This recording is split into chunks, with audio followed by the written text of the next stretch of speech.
விஜயோட தாவேக அரசுக்கு மிகப்பெரிய நெருக்கடியை கொடுக்குற வேலையை திமுக ஸ்டார்ட் பண்ணியிருக்கு.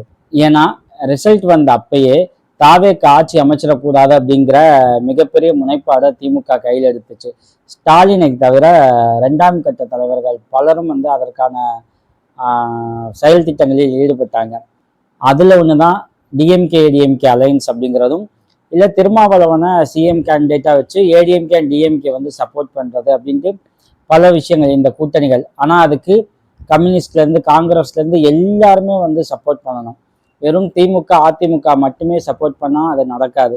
ஸோ இப்படி கூட்டணி கட்சிகள்கிட்ட பேசுறது, அவங்கக்கிட்ட இருக்க முரண் அப்படிங்கிற விஷயத்துல டைம் இழுத்துக்கிட்டே போச்சு. இது சரிப்பட்டு வராது அப்படிங்கிற இடத்துலதான் விஜய் சிஎம் ஆக்க திமுக கூட்டணியில இருந்த விசிக, இஎம்எல், கம்யூனிஸ்ட் கட்சிகள் அண்டு காங்கிரஸ் எல்லாமே சப்போர்ட் பண்ண ஆரம்பிச்சது. இன்ஃபேக்ட் காங்கிரஸ் ஆரம்பத்திலேயே சப்போர்ட் பண்ணிருச்சு. அதன் பிறகு தாவேக அரசு என்ன பண்ணுச்சு அப்படிங்கிறது தான் இங்க ரொம்ப முக்கியம். ஏன் அப்படின்னா, ஆட்சி அமைக்க மெஜாரிட்டி 118 இருக்கணும். அதுதான் அப்படி இருந்தால் தான் ஆட்சி அமைக்க முடியும். பட் டிவிக்கே 108 மட்டும்தான் இருந்துச்சு. இதுல விஜய் 2 தொகுதியில போட்டிட்டார். ஸோ 1 ரெடியூஸ் பண்ணிட்டீங்கன்னா 107. அதே கட்சியிலேருந்து ஸ்பீக்கரை செலக்ட் பண்ணிட்டாங்க. ஜேசிபி பிரபாகர் அவரை செலக்ட் பண்ணிட்டாங்க. ஸோ 106. 106 ஆப்வியஸ்லி நம்ம ஆட்சி அமைக்க முடியாது. ஸோ இங்கே ஐஇஎம்எல், விசிகா அண்ட் 2 கம்யூனிஸ்ட் கட்சிகள் இதெல்லாம் சேர்த்தாலே நமக்கு எவ்வளோ வந்துருச்சு அப்படின்னா 8 வந்துருச்சு. 8 ப்ளஸ் காங்கிரஸோட ஒரு 5 எவ்வளோ ஆச்சு? 10, 13. 106 ஒரு 13 எவ்வளோ ஆச்சு? 119, 109, 119 வந்துருச்சு இங்கேயே. ஸோ இது ஒரு கிளீன் மெஜாரிட்டி அப்படின்னு பார்க்கும்போது இவங்க என்ன பண்ணியிருக்காங்க, பேக் சைடில் ஏடிஎம்கேவை உடைக்கிறதுக்கான வேலைகளை பார்த்துருக்காங்க. அப்படி பார்த்ததுல ஒரு அதிருப்தி எம்எல்ஏக்கள் ஒரு 25 பேர் டிவிகேக்கு அந்த நம்பிக்கை வாக்கெடுப்புல விஜய்க்கு ஃபேவரா வாக்கு செலுத்தியிருக்காங்க. இப்போ அது தொடர்பான புகார் எடப்பாடி பழனிசாமியால பிரபாகர் அவர் சபாநாயகர்கிட்ட வைக்கப்பட்டிருக்கு. அதுக்கு என்ன ரிசல்ட் வருது அப்படிங்கிறத பார்ப்போம். ஸோ எப்படி பார்த்தாலும் 143, 144 கிளீன் மெஜாரிட்டியில இப்போ டிவிக்கு ஆட்சி நடக்குது. ஸோ திரும்ப மெஜாரிட்டியை ப்ரூவ் பண்ண இவங்களுக்கு 6 மாதம் அவகாசம் இருக்கு. அது வரைக்கும் மெஜாரிட்டியை ப்ரூவ் பண்ண சொல்லி கேட்க முடியாது. ஸோ ஆஃப்டர் 6 மந்த்து திரும்ப டிவிக்கோட மெஜாரிட்டியை கொஸ்டின் பண்ணலாம். ஆனால் அதுக்குள்ள என்ன ஆகுது அப்படின்னு பார்த்தோம் அப்படின்னா, ஏடிஎம்கேல ஏற்கனவே ஒரு 4 பேர் ராஜினாமா பண்ணாங்க. இப்போ விஜயபாஸ்கர் 5 பேர் ராஜினாமா பண்ணியிருக்காங்க. அது இல்லாமல் ஏடிஎம்கேலேருந்து நிறைய பேர் முன்னாள் ஒன்றிய செயலாளர், முன்னாள் அமைச்சர் அப்படின்னு பலர் என்ன பண்ணியிருக்காங்க, டிவிகேல சேர ஆரம்பிச்சிருக்காங்க. இதுக்கு தாவேக ஒரு மிகப்பெரிய விலையை கொடுக்குது அப்படின்னு சொல்லி சமூக வலைதளங்கள்ல பேசிக்கிட்டு இருக்காங்க, அரசியல் நிபுணர்கள் பேசிக்கிட்டு இருக்காங்க. இது ஒரு ஜனநாயக போக்கான விஷயம் கிடையாது அப்படிங்கிறது தான் ரொம்ப முக்கியம். ஏன்னா ஆளும் தாவேக அரசு ஜனநாயகத்துக்கு விரோதமா செயல்பட்டு இருக்கு. இது குறித்து விசிக தலைவர் திருமாவளவன் பேசும்போது 4 பேர் ஏடிஎம்கேல இருந்து ராஜினாமா பண்ணியிருக்காங்க, இதை நீங்க தப்புன்னு கேட்க மாட்டீங்களா அப்படின்னு சொன்னதுக்கு, எங்களோட தலையீடு இருக்க அது 4ஓட நின்றுச்சு, இல்லைன்னா அது 20 வரைக்கும் இன்க்ரீஸ் ஆகியிருக்கும் அப்படின்னு பேசினாரு. ஸோ அப்போ ஆப்வியஸ்லி திருமாவளவனோட தலையீடு இருக்க போக நின்றுச்சு அப்படிங்கிறாங்க. நாட் ஒன்லி திருமாவளவன் கம்யூனிஸ்ட் கட்சிகள். அப்போ அந்த 4 பேர் வந்தாங்கல்ல, அதுக்கு தாவேக அரசு என்ன பதில் சொல்லும் அப்படிங்கிற ப்ரெஷரை இவங்க இந்த கட்சிகள் கொடுக்கல. ஏன்னா இந்த கட்சிகள் அந்த கூட்டணியில ஆட்சியில பங்கு வாங்கிட்டாங்க. ஸோ அதனால அந்த நெருக்கடியில இவங்களும் பேச முடியல. சிச்சுவேஷன் இப்படி இருக்கு. இப்போ ஏடிஎம்கேல நிறைய பேர் வராங்க. ஏடிஎம்கே கிட்டத்தட்ட மிகப்பெரிய வீழ்ச்சியை சந்திச்சிருக்கு. இதை இப்படியே விட்டா அடுத்து நம்ம பக்கம் திரும்புவாங்க, திமுக பக்கம் திரும்புவாங்க அப்படிங்கிற சந்தேகமும் அச்சமும் திமுக தலைவர்கள்ட்ட வந்துடுச்சு. ஏன் அப்படின்னா, திமுகல இப்பயே ஒன்றிய செயலாளர், கிளை செயலாளர் அப்படின்ட்டு பலர் தாவேக பக்கம் நகர்ந்துகிட்டு இருக்காங்க. அடிமட்ட லெவல்ல இந்த ஸ்விட்சிங் நடந்துகிட்டே இருக்கு. ஸோ இதை ஸ்டாப் பண்ணணும் அப்படின்னா தாவேகாக்கு ஒரு கடிவாளம் போடணும் அப்படிங்கிற ஒரு ஸ்டேஜுக்கு திமுக வந்திருக்கு. அந்த ஸ்டேஜ் தான் ஆப்ரேஷன் எஸ். இந்த ஆப்ரேஷன் எஸ் அப்படின்னா ஆப்ரேஷன் ஸ்பீக்கர். ஏன் ஸ்பீக்கர் அப்படின்னா, தாவேக அரசை நீங்க நெக்ஸ்ட் 6 மந்த்துக்கு டிஸ்டர்ப் பண்ண முடியாது. ஏன்னா ஃப்ளோர்ல மெஜாரிட்டியை ப்ரூவ் பண்ணிட்டாங்க. இப்போ ஸ்பீக்கர் கிட்ட போவோம். ஸ்பீக்கர் இருக்க மெஜாரிட்டியை கொஸ்டின் பண்ணோம் அப்படின்னா தாவேகாக்கு ஒரு இன்ஸ்டேபிள் கவர்மெண்ட் சுச்சுவேஷன் கிரியேட் ஆகும் அப்படிங்கிற பிளான் தான் திமுக கிட்ட இருக்கு. ஸோ 234ல் 5 பேர் ராஜினாமா, அப்போ 228. திருச்சி கிழக்கையும் கழிச்சிட்டிங்கன்னா 227 இருக்கும். இதில் மெஜாரிட்டி உங்களுக்கு பார்த்தீங்க அப்படின்னா 115 சம்திங் வரும். 115 ப்ரூஃப் பண்ணல அப்படின்னா சபாநாயகர் வந்து அவரோட பதவியை இழக்க நேரிடும்.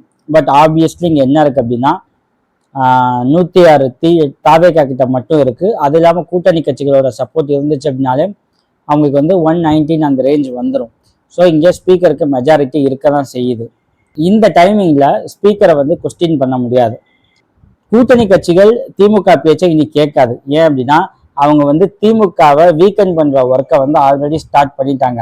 விசிகாவும் சரி, கம்யூனிஸ்ட் கட்சிகளும் சரி, ஐஎம்மும் சரி, திமுக அப்படிங்கிற ஒரு கட்சியை வலுவிலக்க செய்யணும் அப்படிங்கிற திட்டம் அந்த கட்சிகளுக்கு இருக்குது. அதற்கான வேலைகளை பார்க்க ஆரம்பிச்சிட்டாங்க. வெளியில் வந்து நியாயமாக பேசினாலும் உள்ளுக்குள்ளே வந்து திமுகன்ற கட்சி அழியணும் அப்படிங்கிற எண்ணம் இந்த நான் சொன்ன விசிகா, ஐஎம்எல், காங்கிரஸ், அப்படி கம்யூனிஸ்டுகள் எல்லா கட்சிகளுக்குமே வர ஆரம்பிச்சிருச்சு. திமுக அதை மோப்பம் பிடிக்க ஆரம்பிக்கவும் தான் திமுக தன்னோட ஸ்ட்ராட்டஜியை வேற மாதிரி எடுக்குது. ஓகேங்களா? ஏன் அப்படின்னா கட்சி ஆட்சி அமைக்கட்டும் அப்படின்னு சொல்லி ஸ்டாலின் ஒதுங்கினாரு. ஆனால் திமுகவை வீக்கெண்ட் பண்ணுற ஒர்க்கை தாவேகா கையில் எடுக்க ரெடி ஆகிடுச்சு அப்படிங்கிற விஷயம் திமுகவுக்கு தெரிஞ்ச உடனே தான் இந்த ஆப்ரேஷன் எஸ்ஸுக்குள்ளே வராங்க. இப்போ தாவேகா 106, கூட்டணி கட்சிகள் எல்லாம் சேர்த்து 115, 116க்கு மேலே இருக்குது. ஸ்பீக்கருக்கு மெஜாரிட்டி இருக்குது. அப்போது மைனாரிட்டி எப்படி கொண்டு வர்றது அப்படிங்கிற ஒரு கேள்வி வந்திருக்கு. இப்போ திமுகவோட பிளான் என்ன அப்படின்னா இந்த விசிகா ஐஎம்எல்லாம் நம்பி இவங்க வந்து இந்த ஸ்ட்ராட்டஜியை கையில் எடுக்கலை. ஏன்னா இவங்க நம்புறது வேஸ்ட்டு, இவங்க நமக்கு எதிராகவே காய் நகர்த்த ஆரம்பிச்சிட்டாங்க அப்படிங்கிற விஷயம் திமுகவுக்கு தெரிஞ்சிருச்சு. இப்போ திமுக என்ன செய்யுது அப்படின்னா தாவேக்கால இருக்க வேற கட்சியிலேருந்து ஷிஃப்ட் ஆகியிருப்பாங்க பார்த்தீங்களா, அதிமுகலேருந்து ஷிஃப்ட் ஆனவங்க, அந்த மாதிரி வேற கட்சியிலேருந்து ஷிஃப்ட் ஆனவங்க அவங்கள டார்கெட் பண்ணுது. அது இல்லாமல் தாவேக்காலேயே அடிமட்ட தொண்டனா அந்த மக்கள் இயக்கம்லேருந்து வந்திருப்பான், அவனுக்கு இங்கே போதுமான பதவி கிடைக்காம இருக்கு.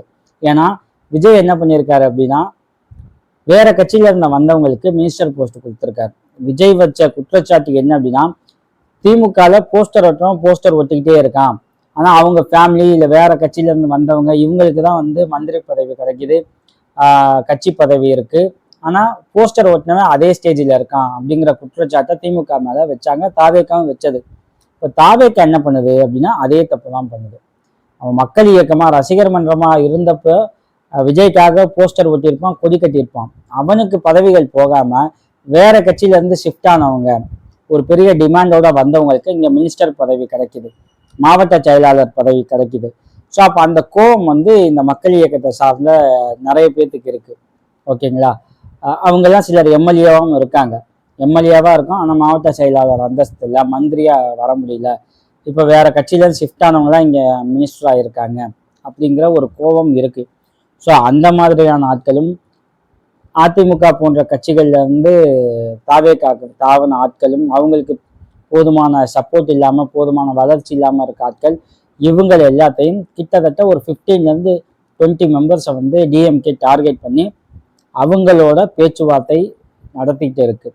இப்போ இவங்கெல்லாம் வந்து அந்த நம்பிக்கை வாக்கெடுப்பில் சபாநாயகருக்கு எதிரான நம்பிக்கை வாக்கெடுப்பில் சபாநாயகருக்கு எதிராக வாக்களித்தாங்க அப்படின்னா டெஃபினட்டாக கவர்மெண்ட் வந்து கிடையாது, ஸ்பீக்கரை தான் மாற்ற போகிறோம்.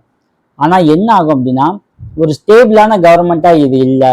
ஸோ இப்போ சொந்த கட்சியிலேருந்து செலக்ட் பண்ண சபாநாயகர் மேலேயே அந்த கட்சி ஆட்களுக்கு நம்பிக்கை இல்லை அப்படிங்கிற ஒரு இமேஜ் கிரியேட் ஆகும். இது வந்து ஒரு இன்ஸ்டேபிள் கவர்மெண்ட் அப்படிங்கிற பிம்பத்தை உருவாக ஆரம்பிக்கும் போது ஆப்வியஸ்லி என்ன பண்ணுவாங்க அப்படின்னா கவர்மெண்ட் அஃபீஷியல்ஸ் இருப்பாங்க பார்த்தீங்களா, அவங்கெல்லாம் இந்த டிவிகே கவர்மெண்ட்டோட பேச்சை வந்து ஃபுல்லாக கேட்க மாட்டாங்க, கொஞ்சம் கவனமாகவே கையாளுவோம் அப்படிங்கிற ஒரு ஸ்டேஜுக்கு போகும். இது டிவிகே கவர்மெண்ட்டுக்கு ஒரு மிகப்பெரிய கெட்ட பேராக அமையும். ஸோ அந்த கவர்மெண்ட்டுக்கு ஒரு மிகப்பெரிய நெருக்கடியை உருவாக்க ஆரம்பிச்சிடும். ஸோ இதுதான் திமுக பிளான். ஏன்னா அதிமுக கையை வச்சுட்டு கடைசியாக இப்போ திமுக மேலேயும் கை வைக்கிற ஸ்டேஜுக்கு தாவேக்கா வருது அப்படின்னா அரசியலில் இத்தனை காலம் இருந்து அரசியல் பயின்ற நமக்கு வந்து ஒரு செக் பாயிண்ட் இப்போ வந்த கட்சி வைக்குதுன்னா அதை எப்படி பார்த்துட்டு இருக்க முடியும் அப்படிங்கிற ஒரு கோபம் திமுகக்கு இருக்கு. அதோட வெளிப்பாடாக தான் இந்த ஆப்ரேஷன் எஸ்ஸை கையில் எடுக்க ஆரம்பிக்கிறாங்க. டெஃபினட்டாக வந்து இந்த தகவல் டிவிகே கவர்மெண்ட்டுக்கு ஏற்கனவே போயிருக்கு. ஏன் அப்படின்னா இந்த தகவலை பேசினதே வந்து ஒரு மிகப்பெரிய செய்தி நிறுவனம், ஓகேங்களா, அதோட வீக்லி பேப்பர் அவங்க வெளியிட்ட கவர் ஸ்டோரி தான் இப்போ நம்ம பேசுகிற வீடியோ. ஸோ அந்த ஆப்வியஸ்லி அந்த கவர் ஸ்டோரி வந்ததுக்கப்புறம் டிவிகே கவர்மெண்ட்டுக்கு இந்த விஷயம் தெரிஞ்சிருக்கும். இதை எப்படி சரி பண்ணலாம், இதை எப்படி பேச்சுவார்த்தையில் ஈடுபடலாம் அப்படிங்கிற ஒரு முக்கியமான விஷயம் இருக்கு. அதை ஒட்டி தான் லயோலா மணிக்கு இப்போ எந்த பதவியும் இல்லை. பட் அவர் உட்பட நிறைய பேரை வந்து கூப்பிட்டு கொஞ்சம் பொறுமையா இருங்க, கட்சி உங்களுக்கு ஏதாவது நல்லது பண்ணும் அப்படின்னு புஷி ஆனந்த் வந்து பேச்சுவார்த்தையில ஈடுபட்டுக்கிட்டு இருக்கார். ஸோ இதெல்லாம் வந்து எங்க இருக்குன்னா இந்த ஆப்ரேஷன் எஸ்ஸோட விளைவு. ஸோ டெஃபினட்டா தாவேகா கிட்ட எந்த சேஞ்சும் இல்லை, மற்ற கட்சிகளை உடைக்கிற வேலையை தீவிரமா செய்ய இன்னும் செய்யுது அப்படின்னா திமுக சரியான நேரத்துல தாவேகாக்கு ஒரு செக் பாயிண்ட் வைக்கக்கூடிய நேரம் வரும், சுச்சுவேஷன் வரும் அப்படிங்கிறது எதிர்பார்க்கப்படுது. மீண்டும் வேறொரு முக்கியமான டாபிக் குறித்து பேசுவோம். தேங்க்யூ.